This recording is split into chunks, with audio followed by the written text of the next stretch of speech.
theology developed. The first period was the early church period, from first century to say 4th, 5th century. Now we are in the medieval, or what calls scholastic theology period, which starts from around 6th century to say 13th or 14th century. So this period is medieval theology period, from 6th century, 5th, 6th century to 13th or 14th century. So medieval theology is marked by scholastic theology. Now, scholastic theology is a theology of reason, uh, theology that depended on logic or philosophical principles. So, two or three, or little bit, some of these people are very important, like Anselm of Canterbury. We are trying to talk about theologians in that period who are important. Anselm of Canterbury, 12th century, he was an Italian. He tried to prove the existence of God. You know, as I said, they wanted to do theology basing on reason and logic and philosophical principles. So Anselm of Canterbury wanted to prove the existence of God by saying that God is one beyond which nothing greater can be conceived. God is one beyond which nothing greater can be conceived. What he meant by saying that among everything that we can think about, God is the greatest. So if we can think about God, God surely exists. Anything we think about, it actually exists. So if we think about God, God can also exist. So that was his, this is a logical type of understanding of the existence of God. So he tried to prove the existence of God. Again, he wrote this Curdius Homo, which meant that why God became man. It's talking about incarnation, talking about how Jesus came on this earth. Thomas Aquinas, next theologian, 13th century, he was one of those people who tried to prove the existence of God by 5 different ways. Now, we don't have the time to go into all the 5. Uh, he mainly said that because there is uh, everything happens in this universe uh, with a cause. So the first cause, the supreme cause, is God. Nothing will happen in this world without that supreme cause. God is behind everything in this universe. So if anything happens in the world, God is there. Without God, nothing will happen. So in that way, by circular logic, he wanted to prove that if something is happening, there is a cause. If that cause is traced to its logical end, that will lead to God. The final cause is God always. So he is also the one who is credited to have written Summa Theologiae. Summa Theologiae means systematic treatment of theology into different doctrines. He is the first person to have written that in that way, categorizing different doctrines of the Christian faith into a system. So Thomas Aquinas did it. Then we have Duns Scotus, uh, who used a lot of Aristotelian philosophy of Aristotle in doing his theology. And he was the one who developed the theory of immaculate conception of Mary, that Mary is sinless. The Roman Catholics actually talk about this. They teach that Mother Mary is sinless. So Duns Scotus of the medieval age, 13th century, 13th, 14th century. He is the one who suggested that Mary is sinless. Okay. Then we have people like William of Ockham, who talked about uh, God having direct relationship with human beings without any mediator. That we can have direct relationship with God, God's grace, through God's grace we can have directly, not through priests, not through anybody like that. We can have direct relationship with God. So in the Reformation later on in the 16th century, Martin Luther, John Calvin actually talked about how we can have direct relationship with God through Jesus, not through any priest. Then we have Erasmus of Rotterdam. He is the first person who had produced the first Greek New Testament. He put together the first Greek New Testament, and he actually talked about a lot of role of the laity in the church. Priests are okay, but the lay people are important for the church. Erasmus of Rotterdam, he actually talked about that. This is 15th, 16th century. So this is all about the Western world. In between, in the 11th century, there was a split between the Western Church and the Eastern Church.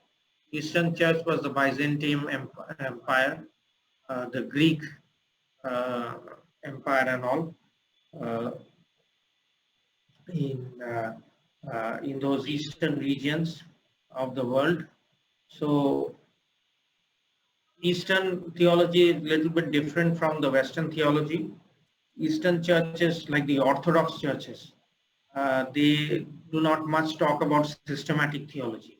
They talk about how uh, our human relationship is with God on a very emotional level. How human beings can participate in God's life, in God's essence. So that was one of the main focus in Eastern Church. Western Church, more about doctrines, principles. Eastern Church is more about how uh, from the heart we can connect to God, how through our feelings, through our emotions, and through our uh, participation in and through the Holy Spirit we can come to God. So that was Eastern Church. Also, they developed a prayer which is called hesychasm. Hesychasm is a silent meditation. This is still used in Orthodox churches to meditate and to unite with the divine. So main goal of the Eastern Church is how to unite with the divine. Okay, through meditation, through other means. And there was other things. If anybody is from the Orthodox Church or others who have visited Orthodox churches would see a lot of icons, a lot of pictures of saints, which is not found in the Western Church. In the Orthodox Church, there will be a lot of pictures of saints. So there is veneration of saints. They respect saints a lot. So all these things came about in the medieval period. So medieval period, both in the Western and the Eastern Church, a lot of theological systems, then a lot of reason and logic is used in doing theology. Uh, Scripture began to be read in original languages like Greek, New Testament, as Erasmus had produced that. Then Mariology. Mariology is the theology of Mary. That Mary is sinless and about Mary and all. So all these kinds of ideas developed in the medieval period. See how throughout the ages, different stages in the history, different ideas had developed. Okay.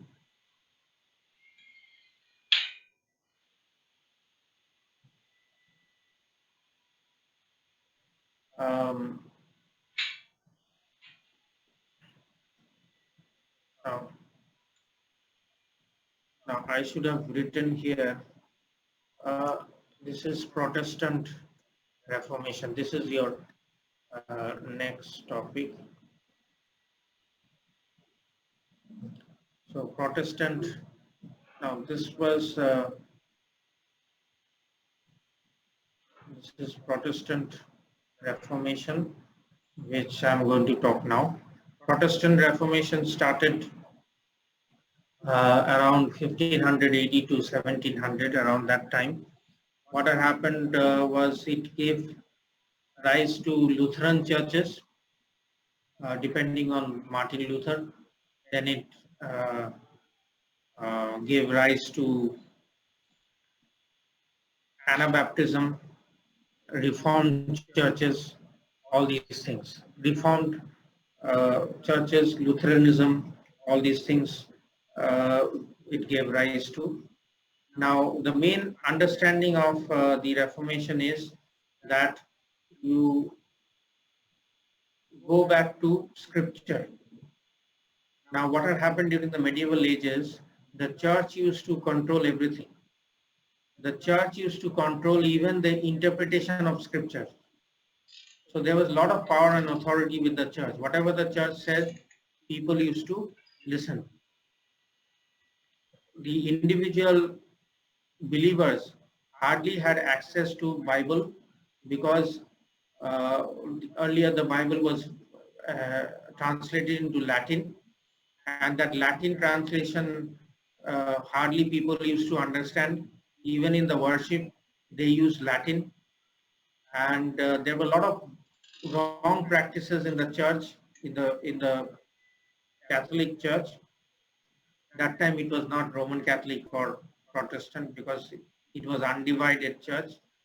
Martin Luther was the monk, Augustinian monk of the Catholic Church only in Germany.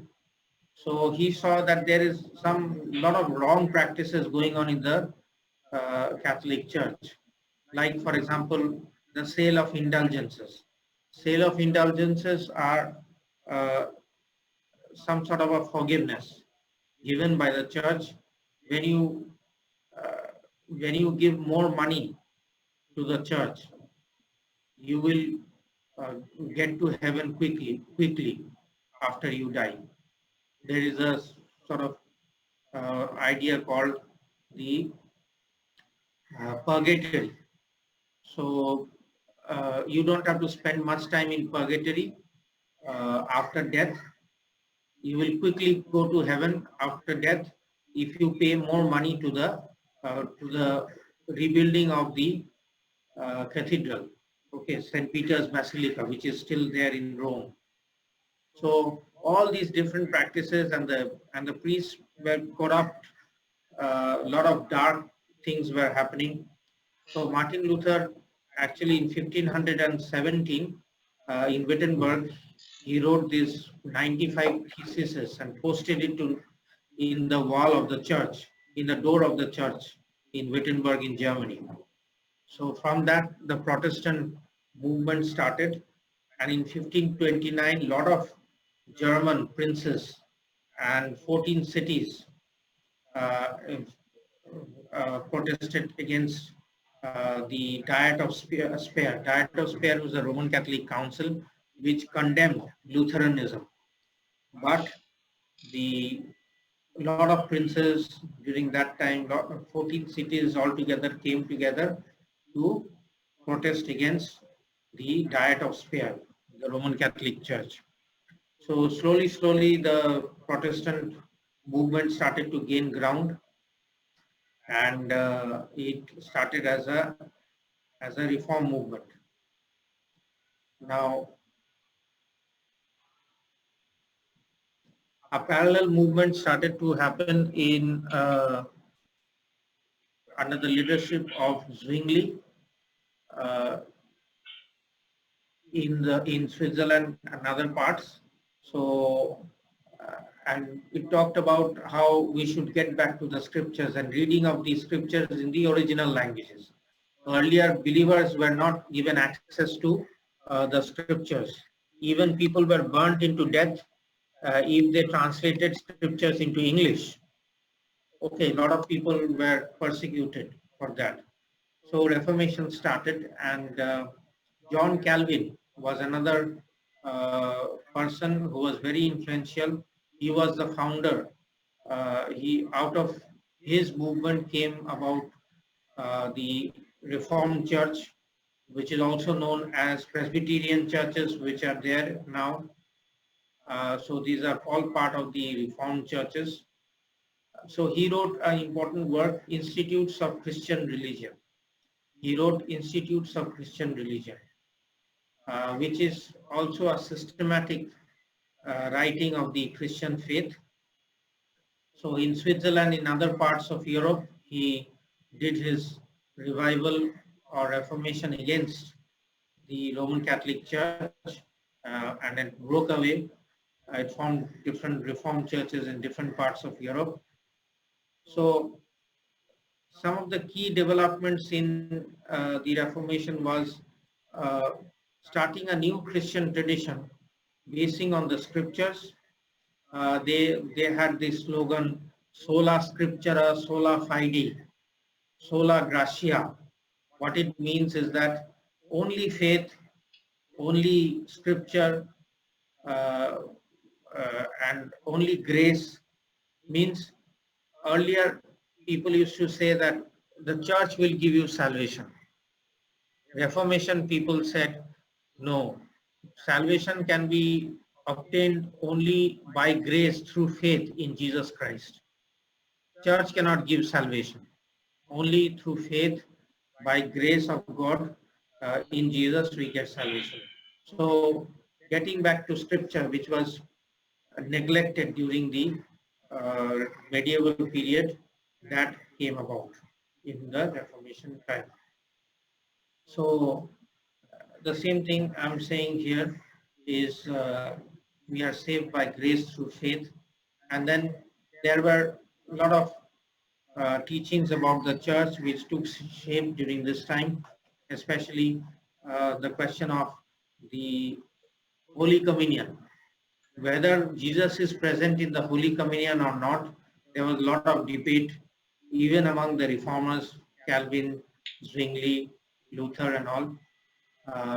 Some people said that the Jesus Christ is personally present during the Holy Communion. Some said, no, Jesus Christ is not there present, but it's just a memorial of what Jesus did for us in and through the cross. So Holy Communion was interpreted in different ways, even during the Reformation period. So this was the understanding of the Reformation.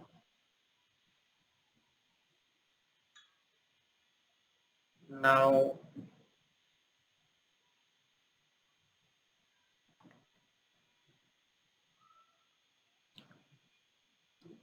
coming to another part is that 17th, 18th century, which is known as Enlightenment. After Reformation, this Enlightenment period. Now, 17th, 18th century onwards, what had happened in during Enlightenment is there are a lot of scientific progress. A lot of people started to question Christian dogma and uh, Christian rules and regulations, Christian principles. Uh, they again started to think how Christianity can be made rational, reasonable, based on reason, because there are a lot of scientific developments that had happened during this century, 17th, 18th century. So, uh, so Enlightenment is an age of learning.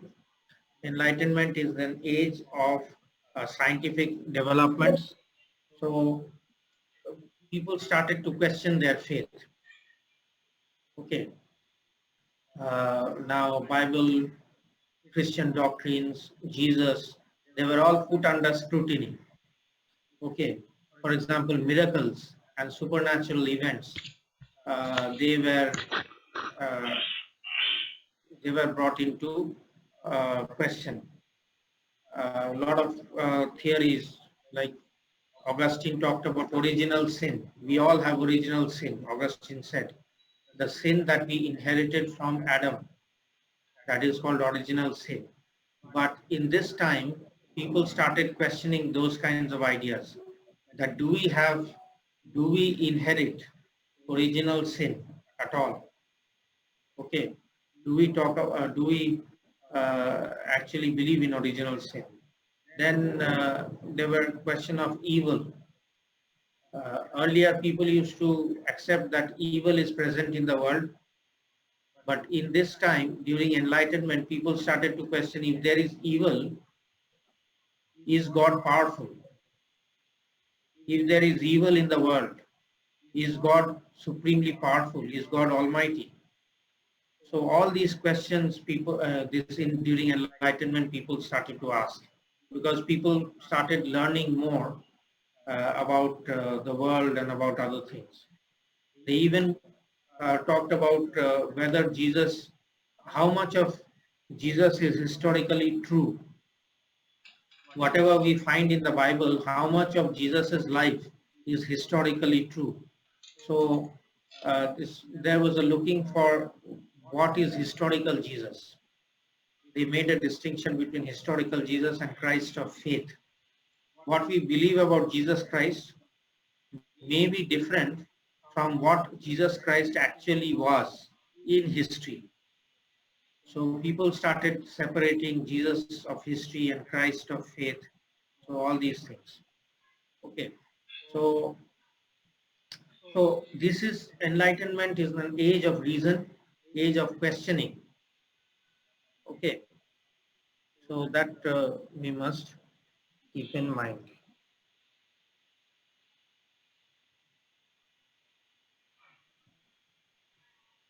Then we come to the liberal theology of the 19th century.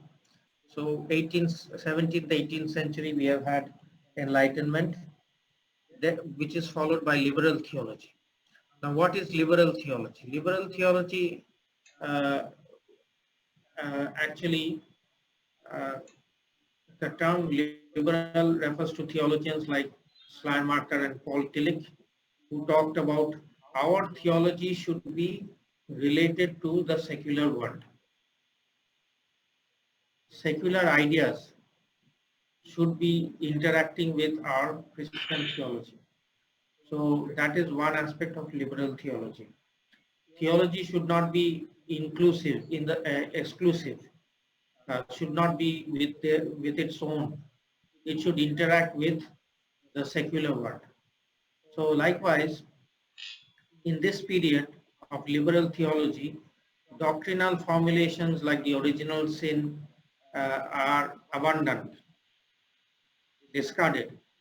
Old doctrinal things or ideas which are not relevant for the present world, for the 19th century world, was discarded. Okay, and newer ideas were started to develop. Like divinity of Christ was understood not as God is in heaven. Divinity of Christ was understood as how Christ had good principles in himself and how we should follow Christ. So divinity of Christ are good things that Jesus Christ has, not about Jesus Christ up in heaven. So you see, these older doctrines were reinterpreted, re-understood in this period. Not only that, in this age, people had a um, lot of confidence in human understanding, in human ability.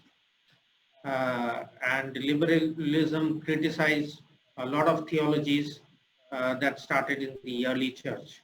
Okay, so liberal theology is a particular type of theology which criticizes older doctrines in seeing the relevance of the older doctrines for our present life.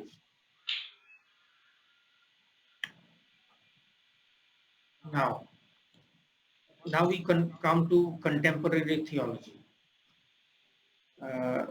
Contemporary theology is theology that started in the second half of the 20th century, which is say 1930s, 40s onwards, which is also known as sometimes known as modern theology, sometimes also known as contextual theology. But here in your syllabus, it is contemporary theology. Now, contemporary theology, there are several divisions. I have not talked about a lot of all the divisions here, but I'll highlight few of them. One is liberal theology. Now, liberal theology is a liberation theology. Liberation theology is a theology that developed in South America. In South America, there are a lot of economic problems, a lot of poverty, a lot of oppression, and that's why liberation theology developed, because older theologies and doctrines did not speak about oppression of the poor, economic problems, political problems, and all these kinds of things. So it developed in the 1950s, 60s, this liberation theology for economic, political, and social liberation of the poor. There are a lot of poor people in South America. So during that time, many people started liberation theology because the older theologies that we have till now heard, theology is about God, theology is about humanity, theology is about Jesus Christ, did not talk about the poor people, the people who are oppressed, people who are marginalized. So liberation theology started taking into consideration also other methodological tools like Marxist analysis. Now they take this Marxist understanding because Marx said that the society is a struggle between the rich and the poor. So Christian theology took these ideas from Marx, Karl Marx, and started using them in their liberation theology. So people like Gustavo Gutierrez of Peru, Leonardo Boff of Brazil, Juan Luis Segundo of Uruguay, John Sobrino of Spain, they popularized a term, a phrase, which is known as preferential option for the poor. Preferential option for the poor. What does it mean? Preferential option for the poor means God is in favor of the poor. God is in favor of the poor. Okay. So it does not mean that God does not love everybody, but because the poor are oppressed, suppressed, and tortured time to time, God takes the side of the poor people. So it is not wrong to say this because, for example, when Jesus came, Jesus' birth from the very beginning, who got the news first? It was the shepherds who got the news first. They were poor people. They were not given, kings and high officials were not given the news. The poor people were given the news first. Not only that, Jesus in his lifetime went about with the poor, serving the downtrodden of their of his time. So God has a special eye for the poor, which must be kept in mind. So liberation theology talks about economic justice, poverty, human rights, all these kinds of things. So earlier theology did not talk about all these things. They only talk about God and spiritual salvation and how we will be saved, how we will go to heaven, all these kinds of things. But liberation theology said that we need to talk about human beings who are oppressed and suppressed and how God is responding to them. And the main paradigm, the main model of doing theology for liberation theology was the Exodus paradigm, Exodus model. Remember when Moses liberated the Israelites from Egypt. That is the model liberation theologians state, that God is in favor, God was in favor of the Israelites who were suppressed for more than 400 years in Egypt. Similarly, nowadays who are poor and oppressed and marginalized, God is in favor of them and they need to be liberated. So the same thing, same kind of logic they use here in liberation theology. And they always talk about not only uh, theological reflection, but theological action, which they call praxis. You know this word praxis. Praxis means action reflection. You not only think theology, you do theology. You practically do whatever uh, you are talking about. So that is a liberation theology. Now coming to black theology. What is what is black theology? Black theology developed in the United States in the 1960s and 70s because of black experience of black people. Now, during that time, the black people were very much oppressed by the white. They were discriminated against. They were not given any privileges. They were they were not given any opportunities.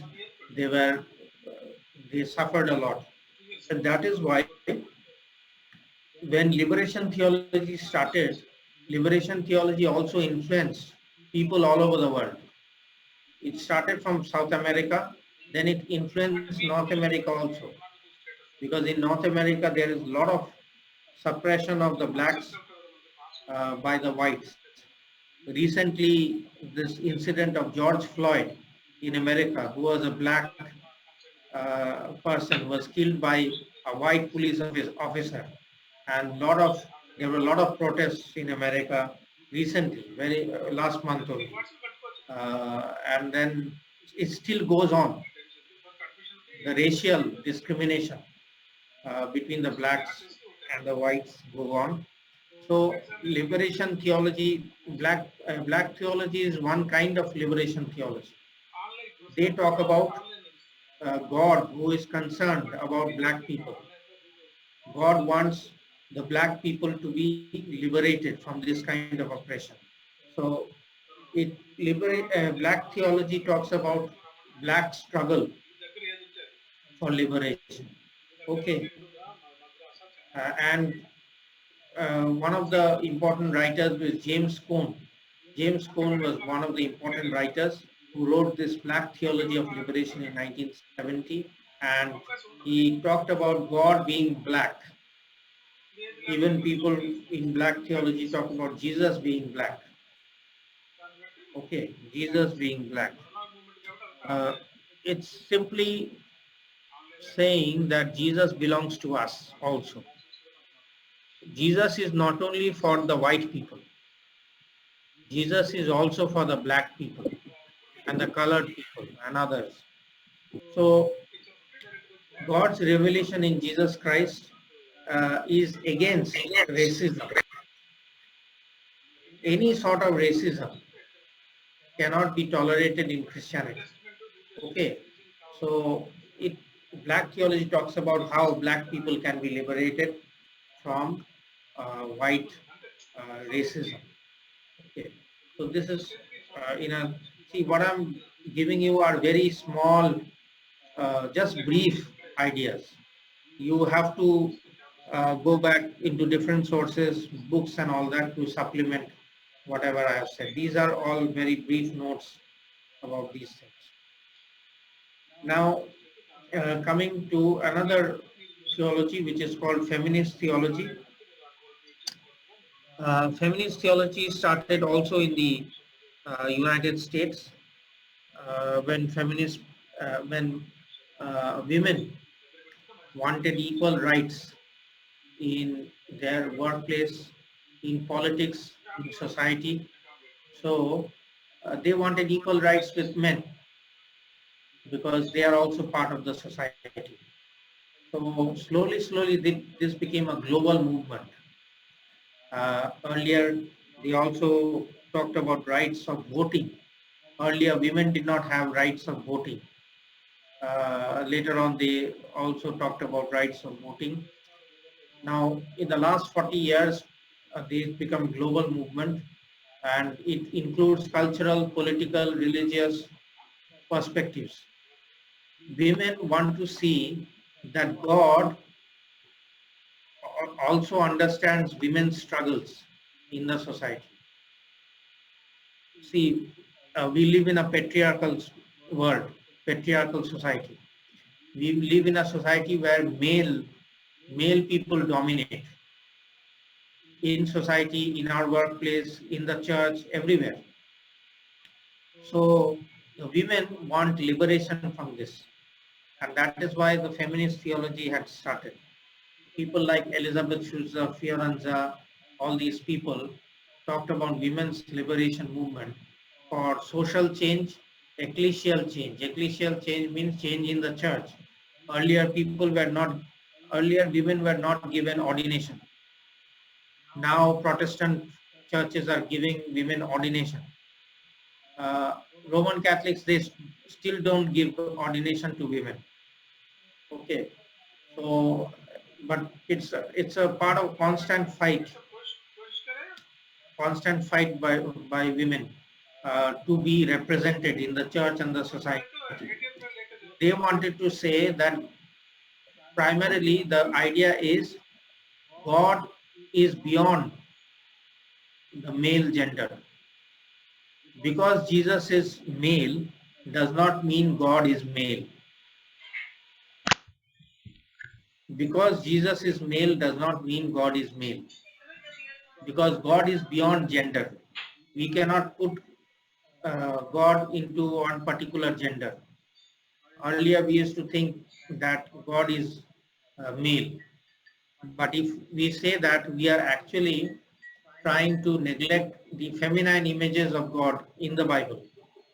There are a lot of places in the Bible which talk about feminine qualities of caring, nurture, of loving, of creating, all these things. These are all feminine images of God. So they say that both women and men, those who are feminists, they say that we need to include feminine experiences in theology. Male experiences of God will be different from female experiences because females have their own experience of God. It can be different. So women need their own voice to be spoken in theology. The oppression that women face in church and society, they should come out of that. People should be liberated, and that's why to remove all the sexist understanding of God. Sexist understanding of God means understanding God only in male terms. We cannot only understand God in male terms. We have to understand God in female terms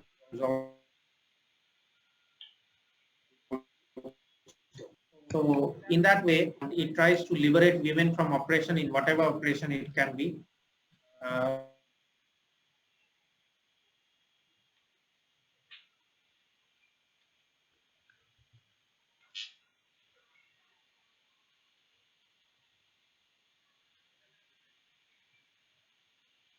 Maybe patriarchy, maybe violence, maybe different types of approaches of which is one of the Indian liberation theologies. Though it is a little bit different from liberation theology of South America, but this is known as Dalit theology.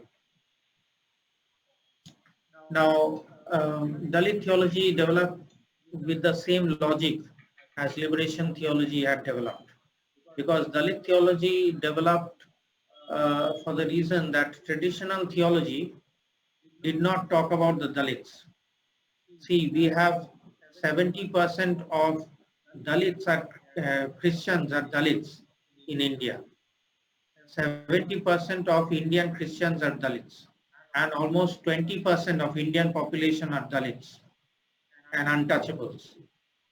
For thousands of years, the Dalits in different parts of India are subjugated, oppressed, and all these things that happen because they fall outside the fourfold caste system: Brahmins, Kshatriyas, Vaishyas, Shudras. Even they fall outside of these four castes, the Dalits. Even Shudras are also discriminated against.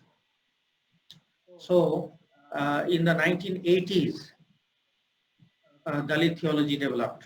A.P. Nirmal, one of these theologians from Maharashtra, he developed this theology, and slowly it spread around India, because the Dalits are said that Dalits are told that you cannot change your status. You have to do the same unclean jobs that you are doing for thousands of years. Uh, and they are not allowed in the village temple. They are not allowed to take water from the same wells that the high caste have. They are not allowed to use public places which the high caste people use. So all these discrimination are there against the Dalits. If we talk about Ambedkar, B.R. Ambedkar, one of our chief architects of the Constitution, he was a Dalit, and he faced discrimination from the beginning in education, in his social life, political life, and all that. So Dalits are discriminated against in their education, society, and in different kinds of things. So a theology is needed. A theology is needed to understand Dalit struggles, Dalit pains, Dalit suffering. So long Indian theology of the 19th century has been from in a different level. Theology in the 19th century in India had depended on Hindu scriptures, Advaitic understanding of religion, all these things. They drew a lot uh, from them. They use a lot of philosophy. 19th century Indian theology did not talk about Dalit struggles, Dalit pains, Dalit suffering. And that is why there was a need of Dalit theology to come up. So Dalit theology uh, understanding is uh, twofold. One, that uh, to act in solidarity with the Dalits on the one hand, and to act for liberation on the other. Dalit theology talks about how you can use different methods to underline the problems of Dalit life, and then how God will respond to these Dalit issues. Sometimes Dalit people say that Jesus is Dalit. Why Jesus is Dalit? Because Jesus himself in his lifetime got rejected. He suffered a lot by the hands of these religious leaders and all that. So Dalit suffering is parallel to Jesus's suffering. And that's why sometimes they said that Jesus is also Dalit. Jesus has this Dalit experience. So Dalit theology started as a contemporary theology to challenge to challenge Indian theology, which had been done by upper caste only. Theology of the 19th century was done by Indian converts, Hindu converts, using Hindu philosophy. But Dalit theology is not done by using Hindu philosophy because they are against Hinduism. Hinduism had oppressed them for thousands of years. They had tortured them for thousands of years. And that is why we cannot talk about Dalit. That is why we cannot talk about Dalit theology using Hindu categories. So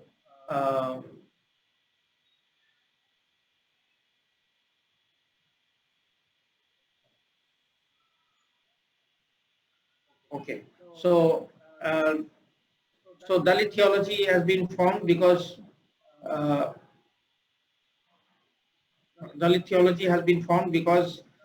Dalits wanted to share their personal experience of their life and of their understanding of their life, and related to that is how God can understand their lives and how God can liberate their lives out of this suffering. So this is where I end the portion and end your syllabus. There are lot of other contemporary theologies like eco theologies and Adivasi theology and all, tribal theology and all that. There's not much of time to talk about all those things, but many of them share the relationship with liberation theology, though Dalit theology, as I said, little bit different because it does not talk about Marxist. It does not take Marxist tools always for understanding their theology. So this is the end of your syllabus for this particular subject, Introduction to Christian Theology. And these notes will be sent to you